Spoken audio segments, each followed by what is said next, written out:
منظر نامے کو سامنے رکھیے، اس بھوک، اس ننگ، اس افلاس، اس غربت، اس محرومی اور اس نسل در نسل قرضوں میں جکڑی قوم کو سامنے رکھیے، اور ملک در ملک بحیثیت وزیر خارجہ پھرتا ہوا ارب پتی بلاول بھٹو کے 8 لاکھ کے جوتے دیکھیے۔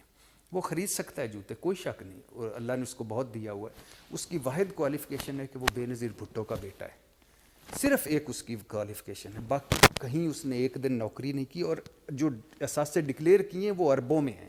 کسی دن میں آپ کو وہ بتاؤں گا کہ بلاول بھٹو کے اثاثے کتنے ہیں، وہ اربوں میں اثاثے ہیں۔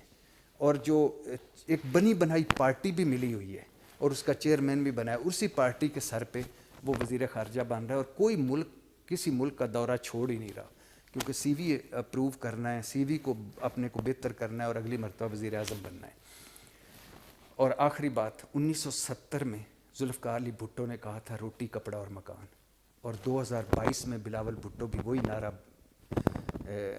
مار رہا ہے، روٹی کپڑا اور مکان۔ کاش ہماری یہ جو جمہوریت ہے یہ روٹی ہوتی تاکہ اس 24 کروڑ کا پیٹ بھرا ہوتا۔ کاش یہ جو ہماری آئین، قانون، سویلین بالادستی، ووٹ کو عزت دو ہے، یہ کاش لباس ہوتی تاکہ ہمارا تن ڈھانپا ہوتا۔